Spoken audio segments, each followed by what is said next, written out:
Se oli kylmä marraskuun aamu Oulussa, kun elämäni romahti täydellisesti ja peruuttamattomasti. Istuin pienessä toimistossani kirjanpitäjänä yrityksessä, jossa olin työskennellyt 20 vuotta. 2 vuosikymmentä ahkeraa työtä, lukemattomia ylitöitä ilman valitusta, viikonloppuja toimistossa balanssin kanssa, jouluja, joita uhrasin deadlinejen takia. Olin antanut parhaat vuoteni tälle yritykselle, kasvattanut sen kirjanpidon kaauksesta järjestykseen, kouluttanut nuoria työntekijöitä, jotka nyt olivat minua korkeammissa asemissa. Seinällä roikkui kehystetty todistus vuoden työntekijä 2015, muistutus ajasta, jolloin arvostus vielä merkitsi jotain. Pomo kutsui minut huoneeseensa aamu 9, kasvot vakavina ja katseet väistelevinä, ei voinut katsoa minua suoraan silmiin. Se oli jo merkki. Aino, olemme pahoillamme, mutta taloudellisen tilanteen vuoksi joudumme irtisanomaan sinut välittömästi. Hän sanoi kylmästi, ojentaen paperinippua, jotka olivat täynnä juridisia termejä, pykäliä ja allekirjoituksia, jotka olivat jo valmiit, vain minun nimeni puuttui. Kädet tärisivät, kun otin paperit vastaan kiiltävällä kannella, yrittäen käsitellä todellisuutta. Olin 62-vuotias nainen, ensimmäistä kertaa työttömänä vuosikymmeniin, ja pelko tulevaisuudesta iski kuin rautainen nyrkki vatsaan, teki hengittämisen vaikeaksi. Mutta miksi minä? Nuoremmat työntekijät tekevät virheitä, minä olen luotettava, kysyin ääni vapisten. Pomo pudisti päätään. Päätös on tehty, sinun palkkasi on korkein ja... No, yritys tarvitsee nuorempaa, dynaamisempaa tiimiä. Nuorempaa. Sanasta tuli viiltävä terä. Olin liian vanha, liian kallis, liian tarpeeton modernissa maailmassa, joka arvosti nuoruutta, nopeutta ja halpatyövoimaa. Saat 1 kuukauden palkan irtisanomiskorvauksena, se on kaikki mitä voimme tarjota, hän jatkoi jo katsellen kelloaan, ikään kuin minun läsnäoloni olisi vaiva hänelle.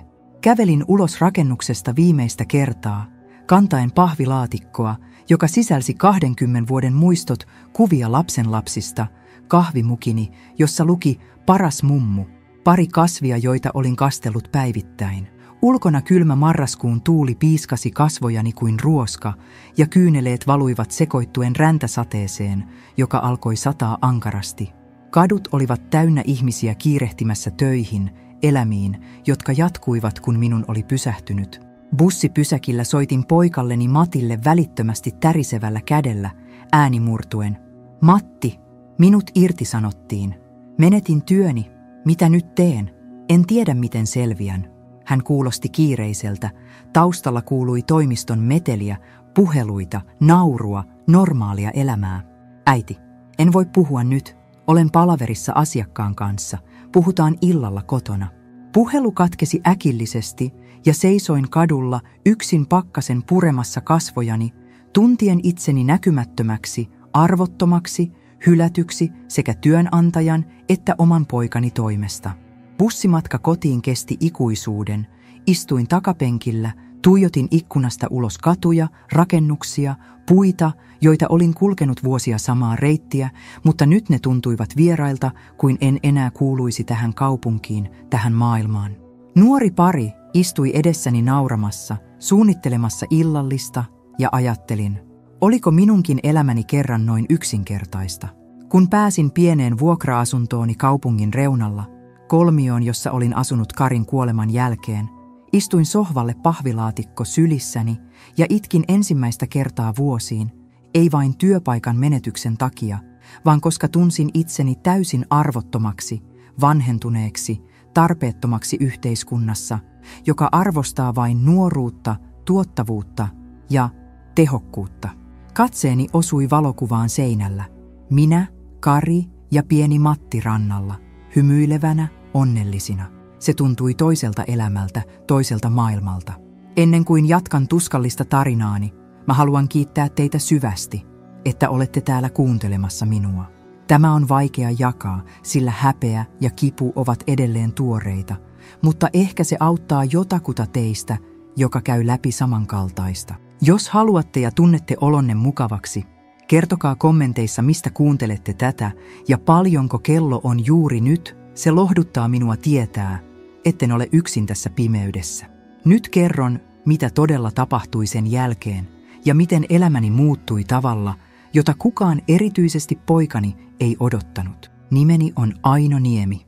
Olen 62-vuotias, leski Oulusta, kaupungista pohjoisen Suomessa, jossa talvet ovat pitkiä, pimeitä ja armottomia ja kesät lyhyitä, mutta kauniita keskiyön auringon valaisemina. Mieheni Kari kuoli 10 vuotta sitten keuhkosyöpään. Hän poltti Marlboroja koko aikuiselämänsä pakettipäivässä ja se tappoi hänet lopulta vain 59-vuotiaana, jättäen minut yksin huolehtimaan itsestäni ja tukemaan poikaamme Mattia, joka oli tuolloin 32 ja juuri mennyt naimisiin Lauran kanssa.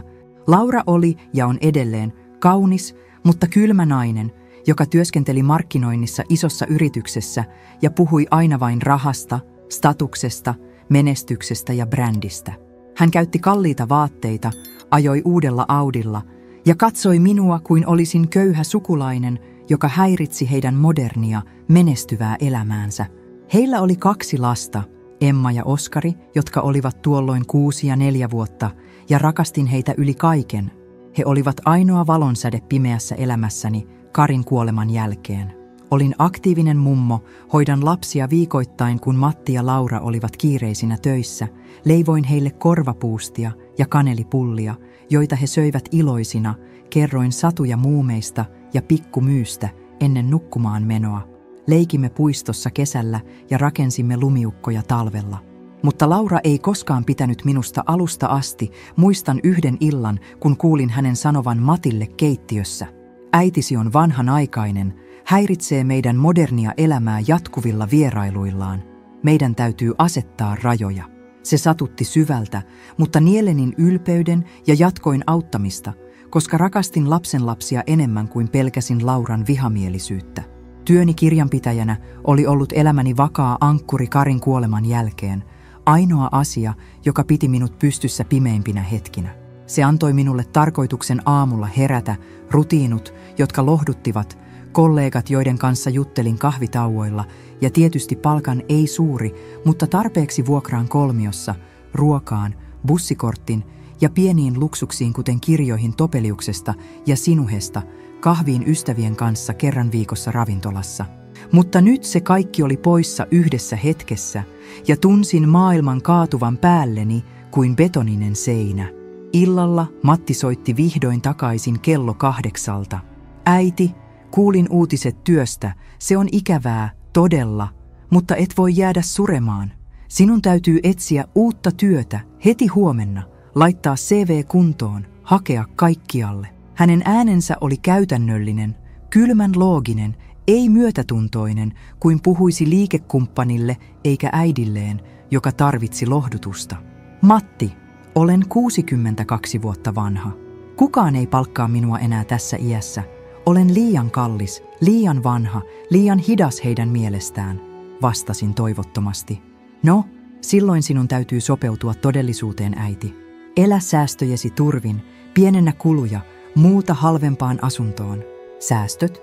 Minulla oli pankkitilillä ehkä 3000 euroa, tarpeeksi ehkä 2 kuukauteen vuokraan ja ruokaan, mutta sitten Laura huusi taustalla: "Matti, kerro hänelle, että meidän täytyy ajatella omaa perhettämme ensin." Se oli ensimmäinen veitsi sydämeen, mutta en tiennyt, että se oli vasta alkua. He eivät tienneet totuutta. Minulla oli salaisuus, omaisuus, josta he eivät uneksineetkaan, mutta pidin sen salassa nähdäkseni heidän todellisen luonteensa. Seuraavat viikot olivat elämäni synkimpiä ja täynnä epätoivoa, joka söi minua sisältä päin kuin syöpä. Aamut olivat kaikkein pahimpia. Heräsin 3-4 aamuyöllä kylmässä hiessä, ahdistuneena taloudellisesta tilanteesta. Pelko kouristi rintaa niin, ettei hengittäminen onnistunut kunnolla. Makuuhuoneeni pimeydessä tuijotin kattoon. Laskin päässäni rahoja yhä uudelleen. 3000 euroa säästöjä, vuokra 1300 euroa kuukaudessa, sähkö 200, ruoka ehkä 400, jos söin todella vähän, ja halvinta, bussikortti 60. Matematiikka oli armoton, minulla oli ehkä 2 kuukautta aikaa ennen kuin olin kadulla ja kukaan ei auttanut. Kelasta hain työttömyystukea, mutta prosessi oli hidas. byrokratiaa täynnä kaavakkeita ja todistuksia, ja ensimmäinen maksu tulisi aikaisintaan 6 viikon päästä, jos tuohonkaan.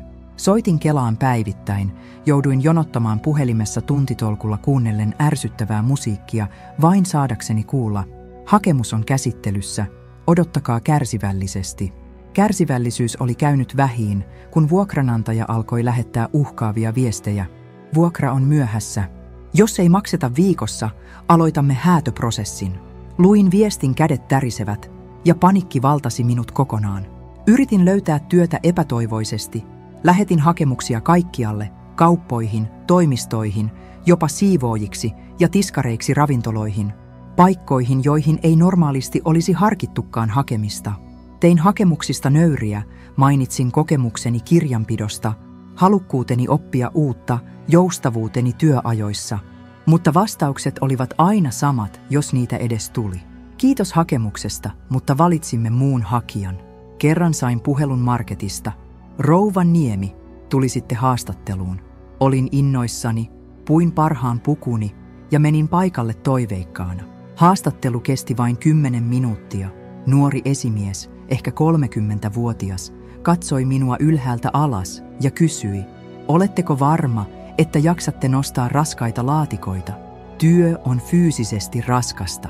Kyllä jaksan, olen terve, vastasin. Hän pudisti päätään. Valitettavasti etsimme nuorempaa ja dynaamisempaa henkilöä. Kiitos kuitenkin käynnistä. Dynaamisempaa, se oli vain koodisanalle nuorempi. Kävelin ulos marketista häpeissäni, tunsin kaikkien katsovan minua, vanhaa naista, joka ei kelpaa mihinkään. Bussipysäkillä itkin avoimesti, eikä kukaan välittänyt. Matti ei soittanut enää ollenkaan, ja kun yritin tavoitella häntä, hän vastasi vain lyhyesti tekstiviestillä: äiti, olen kiireinen. Puhu Lauran kanssa, jos tarvitset jotain. Puhua Lauran kanssa, naisen, joka halveksi minua alusta asti. Mutta olin niin epätoivoinen, että soitin Lauralle eräänä iltapäivänä. Laura, tarvitsen apua. Vuokra on myöhässä ja minua uhataan häädöllä. Voisitteko lainata minulle 1000 euroa, kunnes saan Kelasta tukia? Laura nauroi kylmästi puhelimessa. Aino, me emme ole sinun henkilökohtainen pankkisi. Meillä on omat menot, Emman balettitunnit, Oskarin jalkapallokoulun, lainat talosta. Sinun täytyy ratkaista oma ongelmasi. Mutta olen Matin äiti, lastenne mummo. Juuri siksi sinun pitäisi olla vastuullinen, ei taakka meille, hän keskeytti. Jos et pysty elämään omilla tuloillasi, muuta halvempaan tai etsi tukiasuntoa vanhuksille. Vanhuksille. Sana osui kuin nyrkinisku. Puhelu katkesi ja istuin lattialla itkien, tuntien itseni täysin arvottomaksi. Vuokranantaja lähetti virallisen häätöilmoituksen 2 päivää myöhemmin. Teillä on 2 viikkoa muuttaa pois tai poliisi tulee hakemaan. 2 viikkoa. 14 päivää ennen kuin olisin kaduilla tai asunnottomien turvakodissa vanhojen miesten ja päihteiden käyttäjien joukossa. Soitin Matille viimeisen kerran, ääni täynnä epätoivoa. Matti, minua häädetään asunnostani 2 viikon kuluttua. Voinko tulla luoksenne väliaikaisesti? Makaan sohvalla, en häiritse, autan lasten kanssa, teen ruuat, siivoamisen, mitä tahansa. Ole hyvä Matti, olen äitisi. Kuulin hänen huokaavan syvään, sitten keskustelevan Lauran kanssa taustalla. Laura huusi kovaa. Ei, en halua häntä tänne, hän tuoksuu vanhalle ja masentaa lapset. Matti palasi puhelimeen. Äiti, Laura sanoo, että meillä ei ole tilaa. Talossa on vain 4 makuuhuonetta ja lapset tarvitsevat omat huoneensa. Minulla ja Lauralla on oma ja 4. on työhuone. Et mahdu. Voisin nukkua olohuoneessa, sohvalla, ihan vain kunnes. Äiti, vastaus on ei. Ymmärrä, että meillä on oma elämä. Et voi tulla tänne. Etsi joku muu ratkaisu. Ja hän katkaisi puhelun. Siinä hetkessä jotain sisälläni murtui lopullisesti. Poikani, jonka olin kasvattanut yksin Karin kuoltua, jonka vuoksi olin tehnyt yhtä työtä 20 vuotta, jolla oli nyt suuri talo Oulun parhaalla alueella, kalliit autot pihassa, lomat ulkomailla, hän kieltäytyi antamasta äidilleen katon pään päälle. Se oli pettymys, joka satutti enemmän kuin koskaan mikään muu elämässä. Istuin keittiössäni, tuijotin Karin valokuvaa hyllyllä ja kuiskasin. Kari, missä menit pieleen hänen kanssaan? Mistä tuli näin kylmä mies? mutta he eivät tienneet yhtä asiaa, salaisuutta, jonka olin pitänyt piilossa vuosia varovaisuudesta ja halusta testata heidän todellista luonnettaan. Karin kuoleman jälkeen, kun kaikki paperityöt oli hoidettu ja testamentti luettu, sain tietää jotain yllättävää. Kari oli sijoittanut salaa rahaa osakkeisiin ja rahastoihin vuosien varrella, pieniä summia kuukausittain, ja ne olivat kasvaneet huomattavasti. Kun myimme hänen vanhempiensa talon Rovaniemellä, johon hän oli perinyt puolet, sain siitä osuuden. Yhteensä minulla oli pankkitilillä ja sijoituksissa lähes 200 000 euroa, summa, josta Matti ja Laura eivät tienneet mitään. Olin pitänyt sen salassa tahallaan, halusin nähdä, miten he kohtelisivat minua ilman rahaa. Ja nyt näin, he hylkäsivät äidin hetkenä, jolloin hän tarvitsi eniten apua. Se oli koe ja he epäonnistuivat täydellisesti. Istuin pimenevässä keittiössä, päätin, että oli aika tehdä päätös. Näyttäisin heille, mitä he olivat menettäneet. Päätin tehdä jotain, mitä en ollut koskaan aiemmin tehnyt. Puhuin lakimiehen kanssa omaisuudestani ja tulevaisuudestani. Varasin ajan Oulun keskustassa toimivaan asianajotoimistoon, pieneen mutta arvostettuun paikkaan, josta ystäväni Riitta oli suositellut. Lakimies, herra Virtanen, oli 50-vuotias mies, jolla oli ystävällinen mutta ammattimainen ilme. Istuin hänen toimistossaan, mahonkipöydän äärellä, jossa oli pino papereita ja lakikirjoja hyllyissä, ja kerroin kaiken, työpaikan menetyksen, Matin ja Lauran hylkäämisen, häätouhan ja lopuksi salaisuuteni omaisuudesta. Herra Virtanen kuunteli huolellisesti, kirjoitti muistiinpanoja ja lopulta sanoi, rouva Niemi, teillä on vaihtoehtoja. Ensinnäkin teidän ei tarvitse olla huolissaan asunnottomuudesta. 200 000 euroa on enemmän kuin tarpeeksi ostamaan pieni asunto tai vuokraamaan mukavasti. Toiseksi voitte elää säästöillänne ja sijoitusten tuotoilla, jos budjetoi teette viisaasti.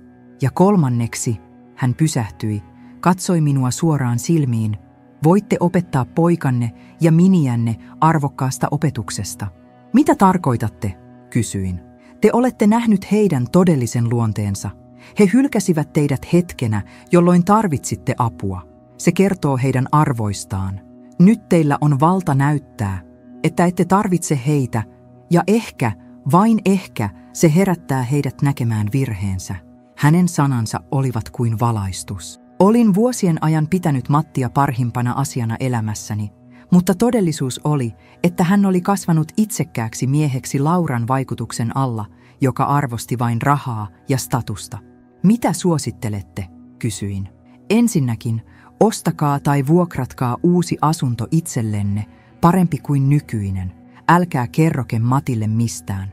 Antakaa hänen luulla, että olette kadulla. Sitten eläkää elämäänne täysillä, matkustelkaa, nauttikaa, tehdä asioita, joita olette aina halunneet. Ja jos he ottavat yhteyttä, päättäkää silloin, ansaitsevatko he anteeksiantonne. Se oli rohkea suunnitelma, mutta tunsin sen olevan oikea. Maksoin herra Virtaselle konsultista, kiittelin häntä ja lähdin toimistosta ensimmäistä kertaa viikkoihin toiveikkaana. Seuraavana päivänä aloin etsiä asuntoa verkossa, en halpaa yksiötä, vaan jotain mukavaa, missä haluaisin asua. Löysin kauniin kaksion Oulun keskustassa, modernissa rakennuksessa, jossa oli hissi, parveke, joka katsoi joelle, ja yhteissauna kellarikerroksessa. Vuokra oli 1 000 euroa, mutta päätin ostaa sen suoraan, hinta oli 190 000 euroa, ja minulla oli varaa. Otin yhteyttä myyjään, sovimme tapaamisen, ja viikon kuluttua allekirjoitin paperit. Se oli ensimmäinen kerta, kun tein jotain itselleni, ei Matille, ei lapsenlapsille, vaan itselleni. Muutin uuteen asuntoon hiljaa, ilman että kerroin Matille. Hän ei ollut soittanut viikkoihin, joten hän ei tiennyt mitään. Vanhan asunnon avaimet jätin vuokranantajalle laatikossa tekstiviestillä. Asunto on tyhjä, voitte ottaa sen. Uudessa kodissani istuin parvekkeella ensimmäisenä iltana, katsoin Oulujokea virtaamassa alla ja tunsin vapauden ensimmäistä kertaa. Mutta halusin opettaa Matille ja Lauralle oppitunnin. Päätin, että en ottaisi heihin yhteyttä, antaisin heidän huolestua minusta tai olla välittämättä. Riitta, ainoa ystäväni, joka tiesi totuuden, sanoi, Aino, olet rohkea, mutta oletko varma? Ehkä Matti katuu. Jos hän katuu, hän voi etsiä minut, mutta en aio anella hänen rakkauttaan enää, vastasin päättäväisesti. Viikot kuluivat ja Matti ei soittanut. En tiennyt, tiesivätkö he, että minut oli häädetty, vai olivatko he vain välinpitämättömiä. Sitten tuli joulu, perinne, jolloin olin aina viettänyt aikaa heidän kanssaan, leiponut pipareita, koristellut puuta Emman ja Oskarin kanssa. Tänä vuonna en saanut kutsua, ei korttia, ei viestiä. Vietin joulun yksin uudessa asunnossani, mutta en ollut surullinen. Ostin itselleni hyvää ruokaa, katsoin vanhoja elokuvia ja nautin rauhasta. Se oli ensimmäinen joulu, jolloin tein mitä halusin, ei mitä muut odottivat. Tammikuussa sain tekstiviestin Matilta. Äiti, missä olet? Yritimme soittaa vanhaan numeroosi, mutta se ei toimi. Oletko ok? Olin vaihtanut numeroa tarkoituksella. Vastasin lyhyesti. Olen kunnossa. Asun uudessa paikassa. Uudessa paikassa? Missä? Tarvitsetko apua? Nauroin ääneen. Nyt hän kysyi. Tarvitsinko apua kuukausia myöhemmin? En tarvitse apua. Olen järjestänyt asiat itse, vastasin. Matti ei vastannut enää. Myöhemmin kuulin Riitalta, joka oli tavannut Lauran kaupungilla, että he olivat hämmentyneitä. Laura kysyi minulta sinusta, Aino. Sanoi, että he luulivat sinun olevan kadulla, mutta nyt he eivät ymmärrä, mistä sait rahaa, Riitta kertoi. Mitä vastasit? Sanoin, että se ei ole heidän asiansa. Hymyilin. Oppitunti oli alkanut. Helmikuussa päätin tehdä jotain, mitä olin aina halunnut, mutta ei koskaan uskaltanut tai voinut Karin eläessä tai säästäväisyyteni vuoksi. Matkustaa yksin ulkomaille, nähdä maailmaa, kokea jotain uutta ikäni loppupuolella. Olin aina haaveillut Italiasta, Roomasta ikuisine muistomerkkeineen, Venetsiasta kanaville ja gondoleilla, Firenzestä taiteen ja renessanssin kehdosta.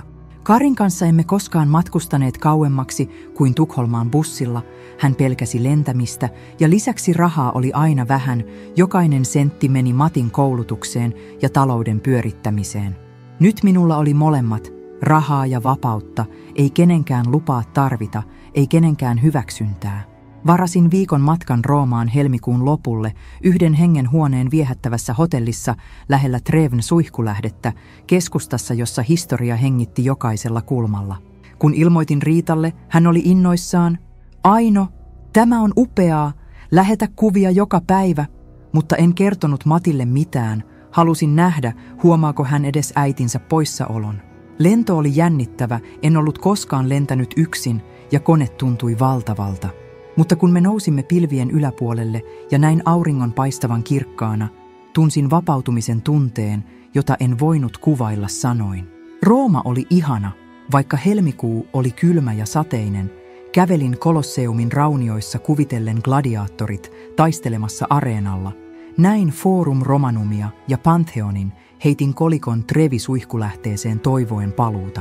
Söin pastaa pienissä trattoroissa, joissa paikalliset asukkaat puhuivat italiaa nopeasti ja intohimoisesti, join punaviiniä yksin auringon laskussa kattojen yllä ja tunsin itseni eläväksi ensimmäistä kertaa 10 vuosiin. En ollut enää vain Matin äiti tai Emman ja Oskarin mummo tai entinen kirjanpitäjä, olin Aino, nainen, jolla oli omat unelmat, omat kokemukset, oma elämä. Otin satoja kuvia puhelimella Kolosseumista, Vatikaanista.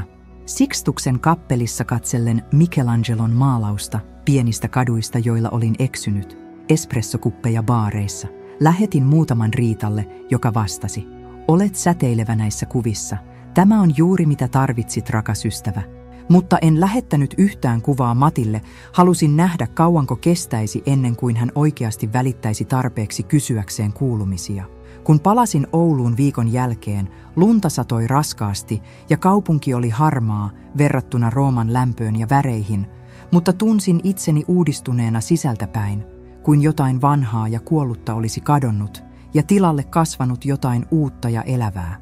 Matilta ei ollut yhtään viestiä tai soittoa viikon aikana, ei kysymystä missä olet tai oletko kunnossa. Se vahvisti päätöstäni olla kertomatta hänelle omaisuudestani tai matkastani. Aloin rakentaa uutta elämää itselleni aktiivisesti. Liityin seniorien maalausluokalle, jossa opimme akvarelli- ja öljymaalaustekniikoita. En ollut koskaan maalannut ennen, mutta opettaja, nuori nainen nimeltä Sanna, kannusti. Taide ei ole täydellisyyttä, se on ilmaisua. Maalaa mitä tunnet. Aloin maalaamaan muistoja. Oulujokea talvella, Karin kasvoja nuorena, Matin lapsena leikkimässä lumessa. Se oli terapeuttista, jokainen siveltimen vetto vapauttamassa vanhoja tunteita ja luomassa tilaa uusille. Tapasin kurssilla muita naisia ja miehiä ikäiseni, jotka myös elivät uutta elämää eläkkeellä tai leskinä.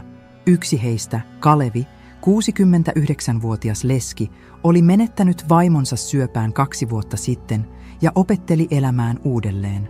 Aino, sinä olet inspiroiva nainen. Harva ihminen sinun iässäsi uskaltaa aloittaa kokonaan uudelleen ja elää rohkeasti, hän sanoi eräänä kahvitauolla, kun seisoimme ikkunan ääressä katsellen lunta.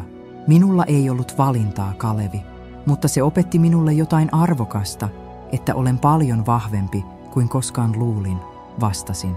Hän hymyili lämpimästi ja tunsin yhteyden ensimmäistä kertaa pitkään aikaan. Ei romanttista vielä, mutta inhimillistä lämpöä ja ymmärrystä. Maaliskuussa Matti soitti vihdoin, ensimmäistä kertaa lähes 3 kuukaudessa. Äiti, missä olet asunut? Kävimme vanhalla osoitteellasi viime viikonloppuna. Halusimme tuoda Emman ja Oskarin käymään, mutta joku muu perhe asuu siellä nyt. Nainen ovessa sanoi, että olet muuttanut pois kuukausia sitten. Hänen äänessään oli hämmennystä, ehkä jopa huolta, mutta se tuli liian myöhään. Muutin pois, Matti, kun minua uhattiin häädöllä joulukuussa. Muistatko sen ajan? Silloin kun soitin sinulle itkien ja pyydän apua, ja sinä ja Laura sanoitte, ettei teillä ole tilaa minulle. Sanoin rauhallisesti, mutta lujasti, jokainen sana tarkoituksellinen. Hän vaikeni pitkään ja kuulin hänen hengittävän syvään. Äiti, olen pahoillani siitä, todella pahoillani. Laura sanoi, ettei meillä ollut tilaa, ja minä uskoin häntä. Mutta ehkä olisin voinut tehdä jotain, löytää ratkaisun, auttaa rahallisesti. Ehkä, Matti, minua uhattiin asunnottomuudella, kadulla asumisella, ja sinä sanoit, että minun täytyy ratkaista oma ongelmani. Se ei ole ehkä tilanne, se oli valinta, ja sinä valitsit Lauran mielipiteen äitisi turvallisuuden sijaan. Missä asut nyt? Tarvitsetko apua? Kysymys tuli vihdoin, mutta se tuntui tyhjältä. Asun kauniissa kaksiossa Oulun keskustassa, joen varrella. Ostin sen, sanoin suoraan. Ostit? Millä rahalla? Äiti, luulin, että olit työtön ja ilman säästöjä. Tässä oli hetki, jota olin odottanut kuukausia. Hetki paljastaa totuuden. Karin perinnöllä ja säästöilläni, jotka olen kerännyt vuosien varrella. Minulla on ollut rahaa koko ajan, Matti. 200 000 euroa. Mutta pidin sen salassa tarkoituksella, koska halusin nähdä, autaisitko äitiäsi ilman rahaa, pelkästä rakkaudesta ja velvollisuudesta. Ja nyt tiedän vastauksen. Et auttanut. Valitsit Lauran ja mukavuutesi. Kuulin hänen haukkovan henkeä, täysin shokissa. Sinulla oli 200 000 euroa ja annoit minun luulla, että olit kadulla. Miksi? Koska halusin nähdä todellisen luonteesi, Matti. Ja näin sen. Sinä ja Laura olette materialisteja, jotka välittävät vain rahasta ja statuksesta, ei perheestä. Hän yritti puolustautua, sanoen, että Laura oli painostanut, että hän oli stressaantunut työstä, että he olivat ajatelleet vain lapsia, mutta katkaisin puhelun kesken. Tunsin itseni vapaaksi viimein, painolasti poissa hartioilta. Huhtikuussa elämäni jatkui uudella tavalla, ja aloin todella nauttia vapaudesta ja rauhasta, jota en ollut tuntenut vuosiin.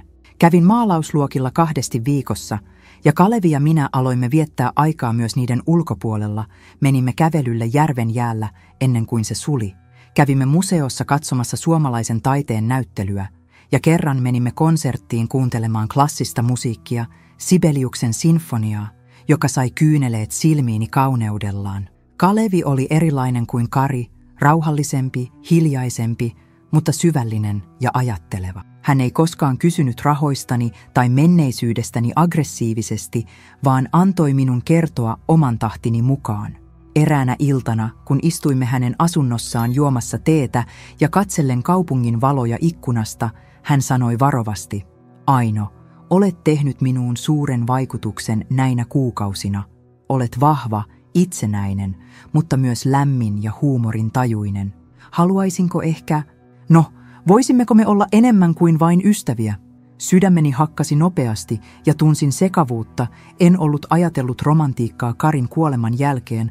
Olin ollut niin keskittynyt Mattiin ja eloon jäämiseen. "Kalevi, en tiedä. Pelkään. Entä jos se ei toimi? Entä jos menetän ainoan ystävän, joka ymmärtää minua?" Vastasin rehellisesti. Hän hymyili ymmärtäväisesti ja sanoi: "Ymmärrän pelon. Minäkin pelkään. Mutta elämä on lyhyt, Aino. Olemme molemmat menettäneet rakkaita, kokeneet yksinäisyyttä. Ansaitsemme onnea, vaikka se olisi lyhytaikaista. Ei tarvitse kiirehtiä, ajatellaan askel kerrallaan." Hänen sanansa olivat lempeät ja kunnioittavat, eikä hän painostanut. Annoin asian hautua mielessäni viikon ja sitten päätin antaa mahdollisuuden. "Kalevi, yritetään. Hitaasti, mutta yritetään", sanoin seuraavalla tapaamisella. Hänen ilonsa oli aitoa ja koskettavaa, ja ensimmäinen suudelomme oli hellä ja täynnä varatta, ei kiihkeää intohimoa kuten Karin kanssa nuorena, vaan syvää ymmärrystä ja lohdutusta. Samaan aikaan Emma, nyt 9-vuotias, soitti minulle täysin yllättäen. Ilmeisesti Matti oli antanut hänelle uuden numeroni lapsen pyynnöstä. "Mummo, miksi et käy meillä enää? Ikävöin sinua niin paljon. Haluaisin näyttää sinulle piirustukseni koulusta ja kertoa tarinoita", hän sanoi itkuisella äänellä, ja sydämeni särkyi välittömästi. Lapset eivät olleet syyllisiä vanhempiensa virheisiin ja kylmyyteen. "Emma kulta, ikävöin sinuakin ja Oskaria valtavasti. Mutta mummon ja isäsi välillä on ollut iso väärinymmärrys ja konflikti, ja siksi emme ole nähneet", vastasin varovasti, yrittäen selittää tilanteen lapsen ymmärrykselle sopivalla tavalla. "Äiti sanoi kerran, että olet vihainen meille kaikille. Onko se totta? Oletko vihainen minulle?" Laura oli manipuloinut jopa lapsia, tyypillistä hänelle. "En ole vihainen sinulle tai Oskarille, kulta. Rakastan teitä aina enemmän kuin sanat voivat kertoa. Mummo on vihainen aikuisille, mutta ei koskaan teille", sanoin päättäväisesti. "Voinko tavata sinut pian? Äiti ja isä riitelevät aina, ja se on pelottavaa. Haluaisin olla sinun luonasi", Emma pyysi hiljaa. Päätin saman tien, että lapset ansaitsivat suhteen mummoonsa heidän vanhempiensa virheistä huolimatta. "Kyllä, Emma. Pyydä isääsi soittamaan minulle ja järjestetään tapaaminen." Matti soitti seuraavana päivänä, ääni täynnä varovaisuutta ja ehkä häpeääkin. "Äiti, lapset haluavat nähdä sinut kovasti." Emma itki eilen illalla ja sanoi, että hän ikävöi mummoaan. "Voisimmeko järjestää tapaamisen? Ehkä voisimme tulla käymään sinua." Harkitsin hetken, sitten sanoin lujasti: "Lapset voivat tulla käymään. Sinä ja Laura, en tiedä vielä, tarvitsen aikaa."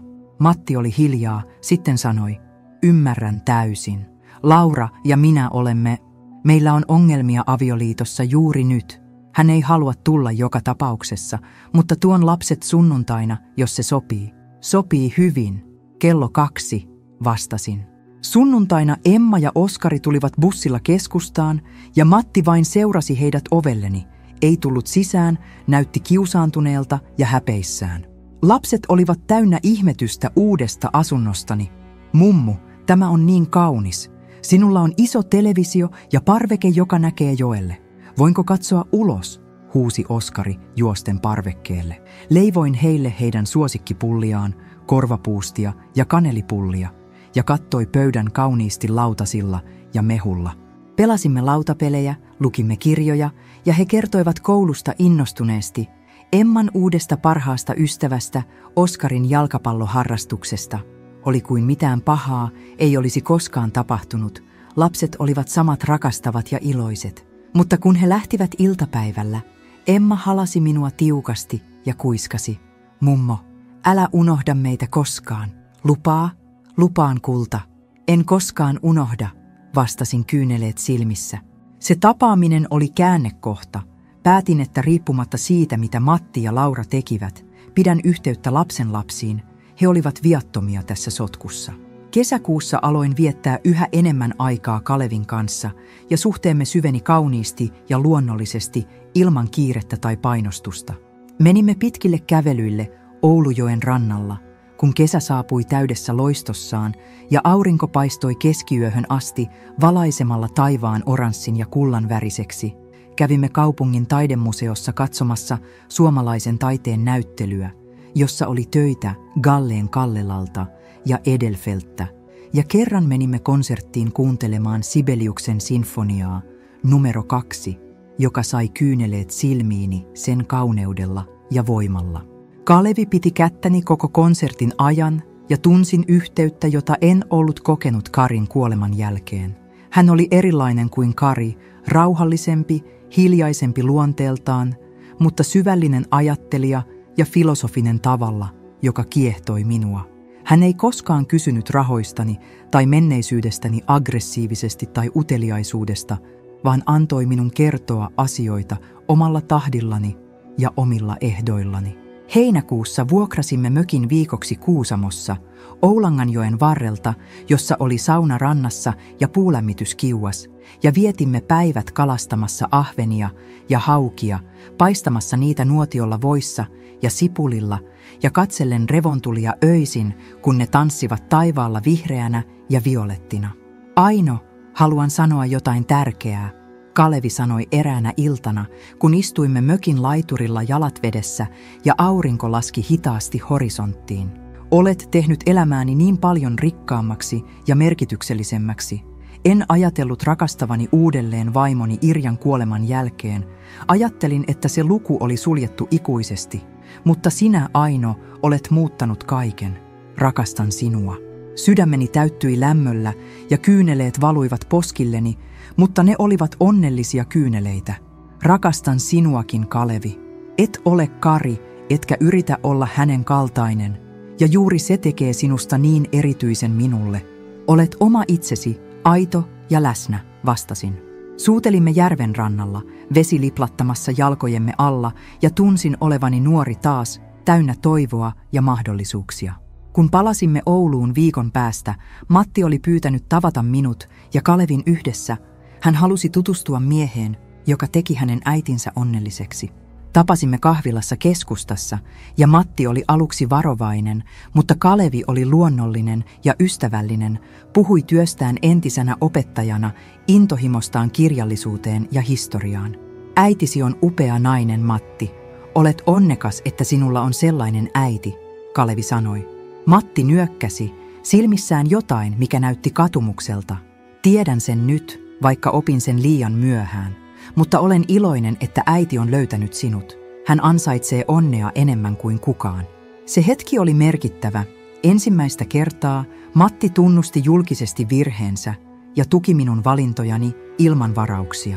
Elokuun lopussa Laura ja Matti ilmoittivat virallisesti erostaan. Laura oli muuttanut pois jo kesällä, ja Matti oli hakenut laillista eroa, joka hyväksyttiin nopeasti, koska he molemmat halusivat sitä. Äiti, Laura ja minulla ei yksinkertaisesti ole enää mitään yhteistä. Hän haluaa jatkaa entisessä elämässä, jossa kaikki on rahaa, pintaa ja statusta. Minä haluan jotain aitoa, jotain merkityksellistä, hän selitti puhelimessa. Lapset ottivat eron vaikeasti, etenkin Emma, joka oli herkkä tyttö, mutta Matti sai yhteishuoltajuuden ja lapset viettivät arkiviikot hänen luonaan ja viikonloput Lauran luona. Äiti, tulisitko auttamaan minua lastenhoitoon joskus? Tarvitsen apua rutiinien kanssa, läksyjen tarkistamisessa, kaikessa, hän pyysi nöyrästi. Päätin, että tämä oli tilaisuus korjata suhdettamme, todella suostuin auttamaan pari kertaa viikossa. Aloin käymään Matin luona, hoidan Emmaa ja Oskaria, kun hän oli töissä, autoin läksyissä, matematiikassa ja Suomessa, leivoin heille heidän suosikkipulliaan. Lapset olivat iloisia nähdessään minut säännöllisesti taas. Mummo, oletko tullut takaisin meille? Oskari kysyi yksinkertaisesti. Olen aina ollut täällä, kulta. Aikuiset tekivät virheitä, mutta se on ohi nyt, vastasin halaten häntä. Syyskuussa Matti alkoi käydä terapiassa käsittelemään avioliittonsa traumoja, suhdettaan minuun ja Lauran manipulaatiota. Terapeutti sanoi, että minun täytyy oppia asettamaan terveitä rajoja ja arvostamaan perhettä enemmän kuin ulkoisia asioita kuten rahaa. Hän myös sanoi, että minun täytyy pyytää sinua anteeksi aidosti, ei vain sanoilla vaan teoilla. Hän kertoi eräänä iltana, kun istuimme hänen keittiössään juomassa teetä lasten nukkuessa. Olen ylpeä siitä, että otat vastuun ja pyrit kasvamaan, Matti. Se on ensimmäinen askel kohti parannusta, sanoin. Tunsin, että ehkä, vain ehkä, suhteemme voisi parantua ajan myötä. Laura muutti lopulta Tampereelle uuden työn perässä ja tapasi siellä uuden miehen nopeasti. Kuulimme huhuja, että hän oli naimisissa 6 kuukautta myöhemmin rikkaan liikemiehen kanssa. Toivon hänelle onnea, sanoin Matille vilpittömästi. En kanna kaunaa, vaikka hän teki meille paljon pahaa. Jokainen ansaitsee onnea. Matti katsoi minua ihaillen. Äiti, sinä olet parempi ihminen kuin minä. En tiedä, voisinko antaa anteeksi niin helposti. Se ei ole helppoa, Matti, mutta viha myrkyttää vain sen, joka sitä kantaa. Olen valinnut rauhan, vastasin. Lokakuussa päätin järjestää juhlan uudessa asunnossani. En syntymäpäivää tai mitään erityistä merkkipäivää, vaan yksinkertaisesti juhlat elämästä, selviytymisestä, uudesta alusta ja kaikesta hyvästä, mikä oli tapahtunut vuoden aikana. Kutsuin Riitan, joka oli ollut tukeni koko matkan ajan. Kalevin tietysti, Matin ja lapset, muutaman uuden ystävän maalauslukeilta, Annan, Pekan ja Maijakin, sekä naapurit, jotka olivat olleet ystävällisiä ja auttavaisia muutosta lähtien. Laura ei tietysti tullut, mikä oli kaikille suuri helpotus. Matti sanoi, ettei edes ilmoittanut hänelle juhlista. Hän on nyt osa menneisyyttä, äiti. Keskityn tulevaisuuteen ja lapsiin, hän sanoi. Valmistelin ruokaa päivien ajan, loimulohta suolattuna ja savustettuna perinteisellä tavalla, perunasalaattia dillillä ja sipuleilla, 3 lajin piirakoita, riisi, maksa ja lanttu, ja marjapiirakkaa vadelmista ja mustikista, jotka olin poiminut kesällä ja pakastunut. Riita toi kauniit tuoreet kukat ruusuista ja liilioista, Kalevi hyvää punaviiniä Ranskasta, lapset piirustuksia ja askartelutöitä minulle. Emma oli maalannut akvarellimaalauksen meistä kaikista perheen puutarhassa, ja se oli niin kaunis, että kyyneleet tulivat silmiini. Juhlat alkoivat iltapäivällä, ja ilmapiiri oli lämmin ja täynnä naurua. Istumme olohuoneessa, söimme, juttelimme, muistelimme. Sitten Matti nousi seisomaan ja pyysi hiljaisuutta. Haluaisin pitää lyhyen puheen, hän sanoi.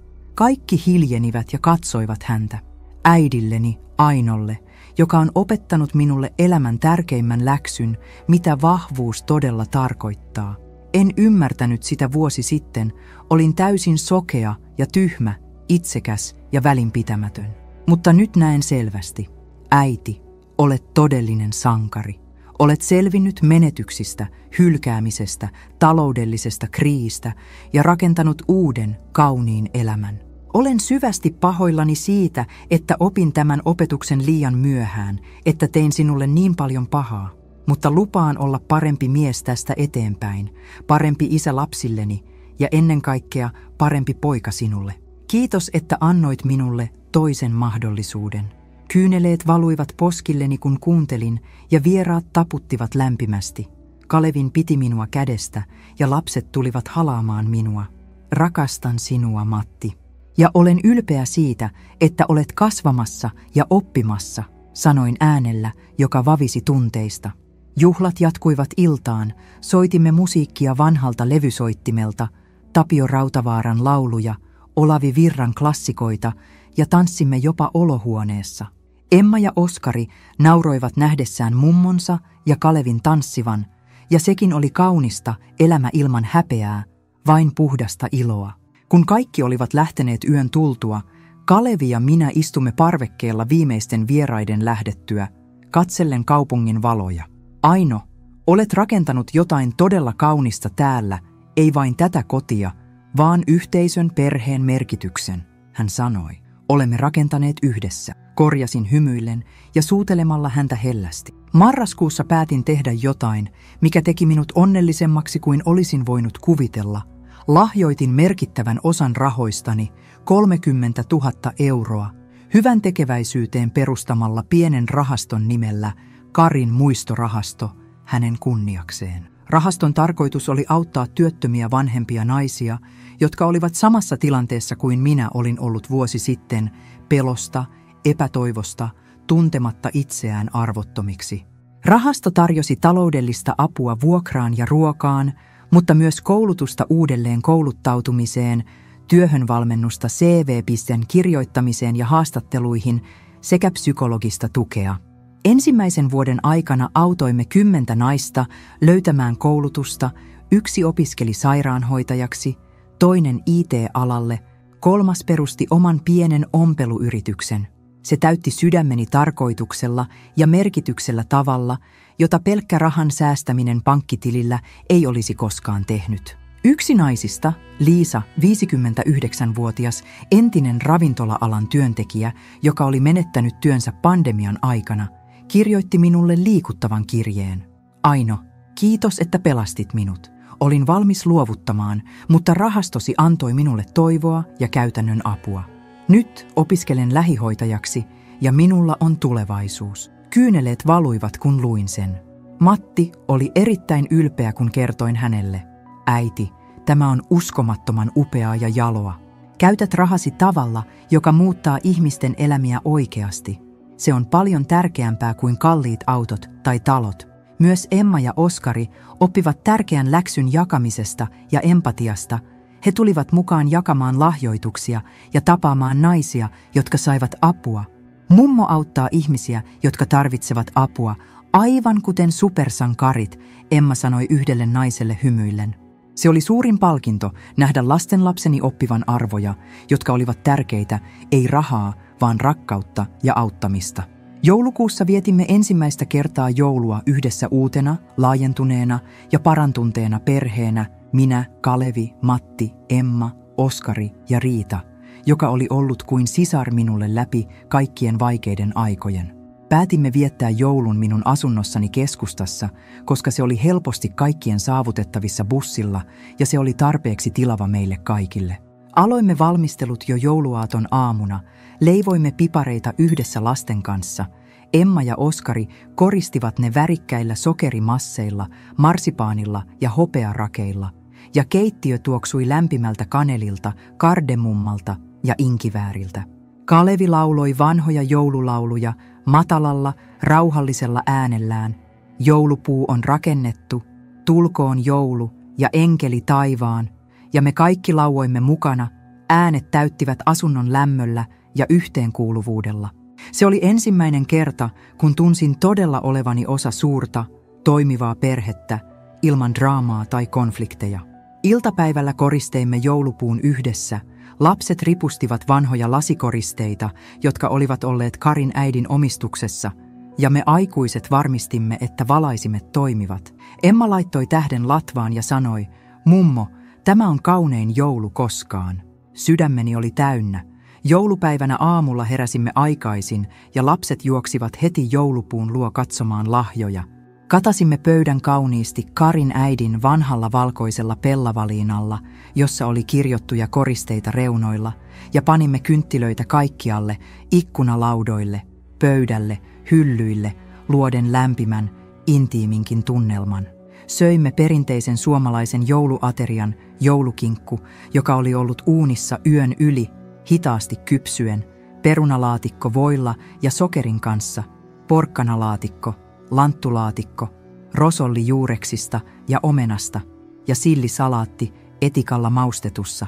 Jokainen ruoka oli tehty rakkaudella ja perinteen mukaan, ja lapset söivät innokkaasti, vaikka olivat aluksi epäileviä. Mummo, mikä on lanttulaatikko?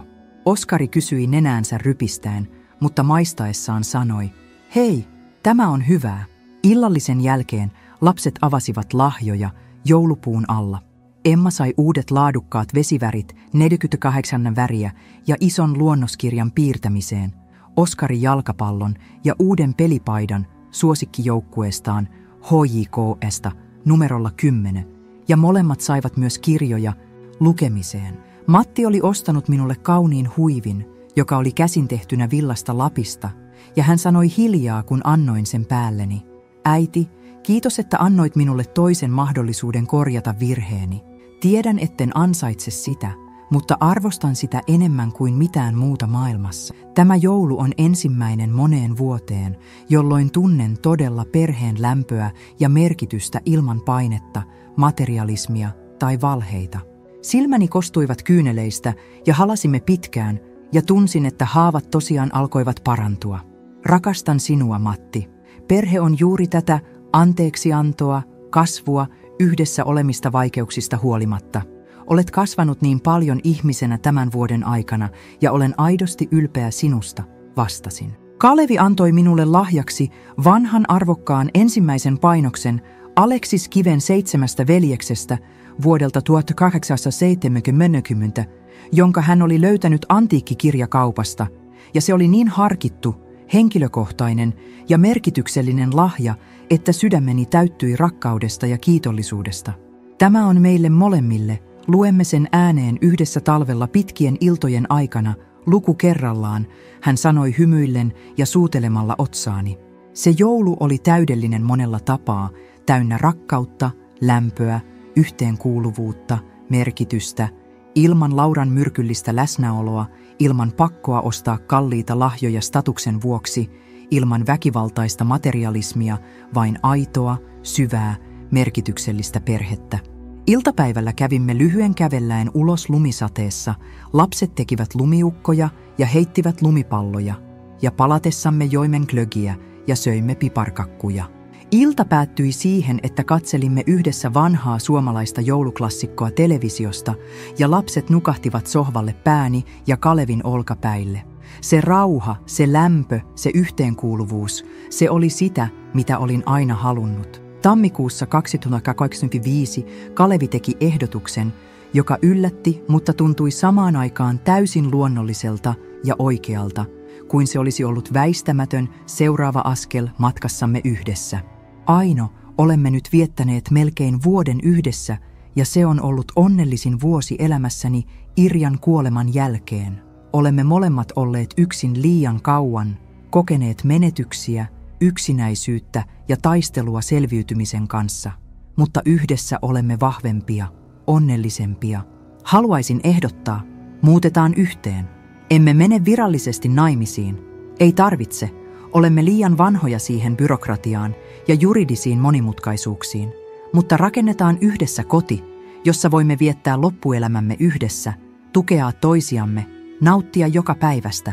Sydämeni hakkasi kovaa ja mietin hetken, annan pelkojen nousta pintaan, entä jos se ei toimisi?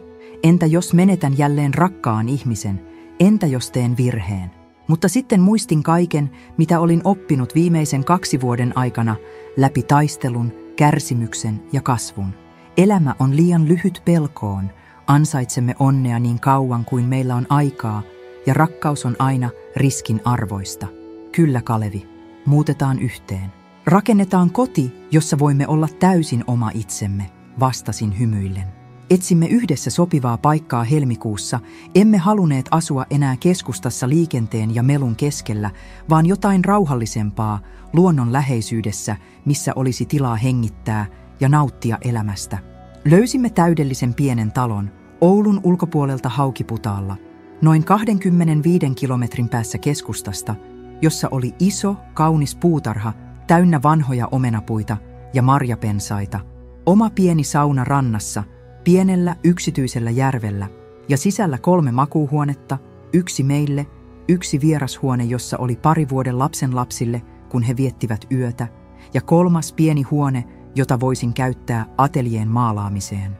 Ostimme sen maaliskuussa ja muutto huhtikuun alussa oli jännittävä, mutta onnellinen tapahtuma.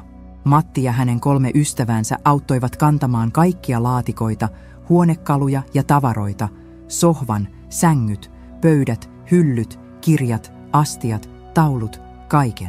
Uusi alku teille molemmille. Olen todella ylpeä sinusta, äiti.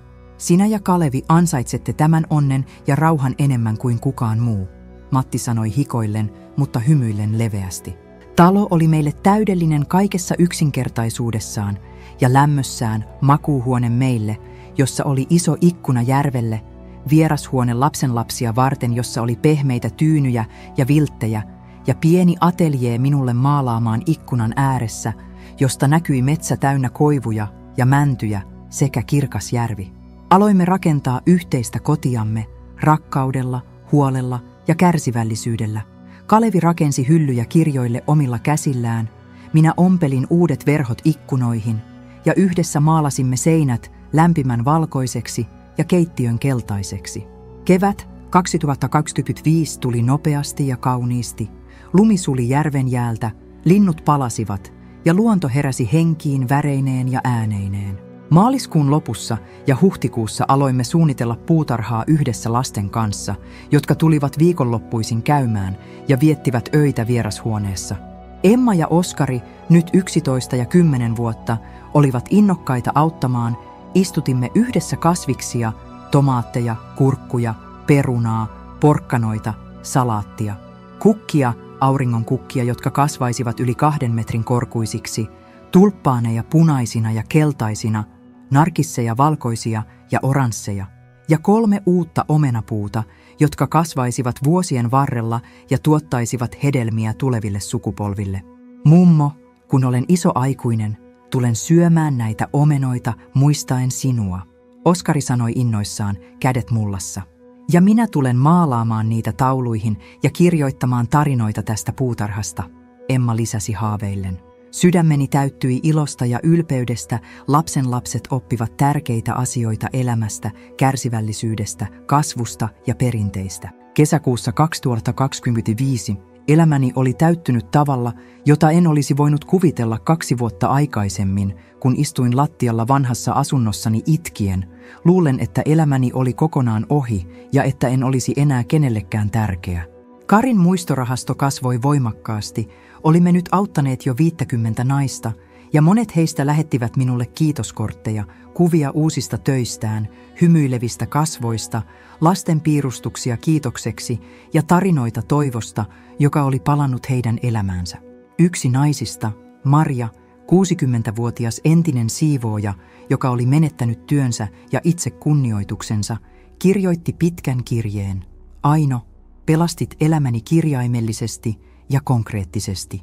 Olin valmis lopettamaan kaiken, makaamaan alas lumeen ja antamaan kylmyyden viedä minut pois tästä maailmasta, mutta rahastosi antoi minulle paitsi rahallista tukea, myös mahdollisuuden kouluttautua uudelleen kosmetologiksi. Nyt olen oman pienen kauneuhoitolan omistaja Oulussa. Minulla on asiakkaita, jotka rakastavat työtäni, ja olen onnellinen ensimmäistä kertaa vuosikymmeniin. Kiitos. Kyyneleet valuivat, kun luin sen, ja Kalevi piti minua sylissään. Tämä oli todellista merkitystä elämälle, ei raha pankkitilillä kasvamassa korkoineen, vaan ihmiselämien konkreettinen muuttaminen paremmaksi, toivon antaminen, tulevaisuuden rakentaminen yhdessä. Heinäkuussa Matti oli alkanut vakavasti seurustelemaan uuden naisen, Hannan kanssa. Hanna oli 40-vuotias ala-asteen opettaja, joka opetti 3-luokkalaisia matematiikkaa ja liikuntaa, ja hän oli täysin erilainen kuin Laura kaikessa. Hanna oli lempeä, rauhallinen, rehellinen, vilpitön ja aito nainen, joka rakasti lapsia luonnostaan, nautti luonnosta ja yksinkertaisista asioista, kuten kävelyistä metsässä ja lukemisesta, eikä välittänyt rahasta, statuksesta tai ulkonäöstä. Äiti, Hanna on todella ihana ja erilainen. Hän ei koskaan puhu rahasta tai siitä, mitä minun pitäisi ostaa tai miten minun pitäisi näyttää. Hän rakastaa minua sellaisena kuin olen, virheineen ja kaikkine, Matti kertoi innoissaan, kun tapasimme kahvilassa keskustassa. Se on todellista rakkautta, Matti. Laura ei koskaan rakastanut sinua, vaan rahoitasi ja statusasi. Olen iloinen, että olet löytänyt jonkun aidon, vastasin. Tapasin Hannan heinäkuun lopussa, kun he tulivat käymään meidän uudessa talossa ensimmäistä kertaa. Hanna toi kauniit kukkia puutarhaamme istutettavaksi, laventelia ja yrttiköynnöksiä, ja auttoi innokkaasti kastelemassa kasvimaata ja keskustellen kasvien hoidosta. Aino, Matti puhuu sinusta jatkuvasti suurella ihailulla ja kunnioituksella. On selvää, että olet tehnyt häneen suuren vaikutuksen ja opettanut hänelle elämän tärkeimpiä arvoja. Olen kiitollinen siitä, sillä se tekee hänestä paremman ihmisen, ja kumppanin, hän sanoi hymyillen vilpittömästi auringossa. Hän on oppinut kalliilla hinnalla, kovien kokemusten kautta, mutta tärkeintä on, että hän on oppinut ja muuttunut. Tervetuloa perheeseen, Hanna. Näen selvästi, että kohtelet Mattia, Emmaa ja Oskaria kunnioituksella, rakkaudella ja aidolla huolenpidolla. Vastasin halaen häntä. Hanna punastui. Kiitos paljon. Se merkitsee todella paljon minulle, että hyväksyt minut. Emma ja Oskari rakastivat Hannaa heti ensimmäisestä tapaamisesta. He kertoivat minulle myöhemmin, että Hanna on kiva, ei huuda eikä vaadi asioita kuten äiti Laura teki aina. Hanna leikkii meidän kanssa ja kuuntelee meitä. Se murskasi sydämeni ajatella, kuinka paljon lapset olivat kärsineet Lauran käytöksestä, mutta samaan aikaan teki iloiseksi tietää, että heillä oli nyt rauhallinen, rakastava ympäristö Matin ja Hannan kanssa. Elokuussa järjestin uuden, suuren juhlan. Tällä kertaa Karin muistorahaston vuosipäivän ja menestyksen juhlaa, jossa voisimme kokoontua kaikki ne ihmiset, joita rahasto oli auttanut, sekä perhe ja ystävät. Juhlimme puutarhassamme, joka oli nyt täydessä kukoistuksessa, täynnä kukkia kaikissa väreissä, auringon kukat 3 metrin korkeudessa, tulppaanit, narkissit, laventeli, ruusut, hortensia ja pitkät pöydät oli katettu ruualla, jota olimme valmistaneet päivien ajan. Loimulohta, perunasalaattia, grillikasviksia, marjapiirakoita, kahvia ja kakkuja. Ihmiset tulivat ja jakoivat tarinoitaan. Liisa, ensimmäinen nainen, jota autoimme, piti liikuttavan puheen. Aino Niemi on todellinen sankari meille kaikille. Hän ei vain antanut rahaa, mikä olisi ollut helppoa, vaan antoi toivoa, uskon itseemme ja käytännön työkalut rakentaa kokonaan uusi elämä. Ilman häntä ja tätä rahastoa monet meistä eivät olisi tässä tänään, osa olisi kaduilla, osa luovuttanut kokonaan.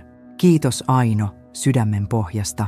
Kaikki yli 100 ihmistä taputtivat ja minä itkin onnesta Kalevin sylissä. Olet todellinen ihme, Aino. Olet muuttanut niin monia elämiä tavalla, joka jatkuu sukupolvien yli, Kalevi kuiskasi. Matti toi Hannan ja lapset ja he osallistuivat juhliin innostuneina. Emma piirsi kuvia kaikille naisille lahjaksi, pieniä akvarelleja kukista ja perhoista, ja Oskari auttoi jakamaan ruokaa ja juomia vieraille. Se oli täydellinen päivä, täynnä yhteisöä, merkitystä, rakkautta ja jakamista. Myöhemmin illalla, kun kaikki vieraat olivat lähteneet auringonlaskun aikaan ja järvi heijasti oranssia ja punaista taivasta, Kalevi ja minä kävelimme rannassa hiljaa, käsi kädessä. Aino, haluan kysyä sinulta jotain tärkeää, hän sanoi pysähtyen ja katsoen minua silmiin. Vaikka emme mene naimisiin virallisesti kirkkoon tai maistraatissa, haluaisitko pitää pienen, intiimin seremonian meille kahdelle ja aivan läheisimmille ihmisille? Lupaus toisillemme, ei juridinen, vaan henkinen ja emotionaalinen. Sitoumus viettää loppuelämämme yhdessä rakkauden, kunnioituksen ja tuen keskellä. Sydämeni täyttyi lämmöllä ja rakkaudella. Kyllä, Kalevi, se olisi kaunista ja merkityksellistä. Tehdään se syksyllä, kun lehdet muuttuvat värikkäiksi. Syyskuussa pidimme pienen, intiimin ja kauniin seremonian takapihalla järven rannalla auringonlaskun aikaan. Mukana vain me kaksi, Matti, Hanna, Emma, Oskari, Riita ja muutama läheinen ystävä maalausluokalta ja naapurustosta, yhteensä 20 ihmistä. Ei pappia, ei virallista vihkimistä, vaan vain me kaksi lupaamassa olla yhdessä loppuelämän, tukea toisiamme sairauden ja terveyden aikana, jakaa ilot ja surut, rakastaa ehdoitta. Puin yksinkertaisen valkoisen pellavaisen mekon, jonka olin ostanut paikallisesta butikikista, ja Kalevi tumman sinisen puvun. Riita, paras ystäväni, luki ääneen runon, jonka olin kirjoittanut edellisenä yönä. Rakkaus ei ole nuoruutta, kiihkeyttä tai täydellisyyttä. Rakkaus on ymmärrystä, läsnäoloa, anteeksiantoa. Se on aamukahvia yhdessä, hiljaisia hetkiä, käsiä pitämässä. Se kestää, kun kaikki muu haalistuu. Vaihdoimme sormuksia, yksinkertaiset hopearenkaat ilman kalliita kiviä, joihin oli kaiverrettu päivämäärä 14.1.2025 ja sanat yhdessä. Suutelimme hellästi järven rannalla, linnut lauloivat puissa ja kaikki taputtivat. Se oli yksi elämäni kauneimmista, merkityksellisimmistä hetkistä. Matti itki onnesta ja sanoi myöhemmin, äiti, tämä oli kaunista. Ansaitsit tämän onnen enemmän kuin kukaan ihminen maailmassa. Lapset heittivät kukkaterälehtiä polulla ja Hanna otti satoja valokuvia, jotka tulostimme myöhemmin albumiin muistoiksi. Lokakuussa Matti ja Hanna ilmoittivat meille jännittävän uutisen. He olivat kihlautuneet ja suunnittelivat omia häitään seuraavana kesänä. Äiti, haluaisimme pitää pienet häät rannalla, yksinkertaiset ja merkitykselliset, ei isoa showta tai tuhansien eurojen hävitystä, ja haluaisimme sinun olevan mukana suunnittelussa, Matti sanoi hymyillen. Olin liikuttunut ja ylpeä. Tietysti autan mielelläni. Rakastan teitä molempia, vastasin halaen heitä. Hanna oli täydellinen Matille, tasapainottava, rauhallinen, aito. Marras ja joulukuu kuluivat rauhallisesti, täynnä pieniä iloja, saunailtoja järven rannalla, ystävien vierailuja, maalaamista ateljeessani, lukemista Kalevin kanssa ja viikoittaisia tapaamisia lastenlapsien kanssa. Nykyään, 2,5 vuotta siitä päivästä, kun menetin työni ja Matti käytännössä heitti minut ulos elämästään, istun puutarhassamme Kalevin vieressä toukokuussa 2026. Aurinko paistaa lämpimästi ja Emma ja Oskari, nyt 12 ja 11 vuotta, leikkivät nurmikolla jalkapalloa nauraen vapaasti ja onnellisesti. Matin ja Hannan häät ovat 2 viikon päästä rannalla ja olen auttanut järjestelyissä, yksinkertainen, mutta kaunis seremonia lähellä luontoa. Elämäni on nyt täynnä rakkautta, rauhaa, merkitystä ja syvää tarkoitusta. Karin muistorahasto on auttanut jo 70 naista ja suunnittelemme laajentamista muihin kaupunkeihin. Monet naiset tulevat yhä käymään, tuovat lahjoja, kertovat tarinoitaan ja se täyttää sydämeni. Muistan selvästi sen marraskuun päivän 2023, kun Matti sanoi, emme voi ottaa sinua, ja suljeski puhelimen. Se teki niin kipeää, että ajattelin sydämeni rikkoutuvan pysyvästi ja että en koskaan toipuisi. Mutta se myös vapautti minut, vapautti vanhoista rooleista, odotuksista, riippuvuudesta muiden hyväksynnästä ja tarpeesta miellyttää kaikkia. Opin, että oma arvoni ei tule muista ihmisistä, ei edes omasta lapsesta, vaan itsestäni, valinnoistani, teoistani ja siitä, miten elän elämääni joka päivä. Ja nyt katselen ympärilleni kaikkea rakkautta, Kalevin lempeyttä, Matin uutta kunnioitusta ja kasvua, lastenlapseni iloa, ystäviä, naisia, joita olen auttanut, puutarhaa täynnä elämää, tiedän syvältä sisältäni, että tein oikein kaikki valinnat. Kaikki kärsimys, epätoivo, pelko ja taistelu johti tähän hetkeen rauhaa ja merkitystä.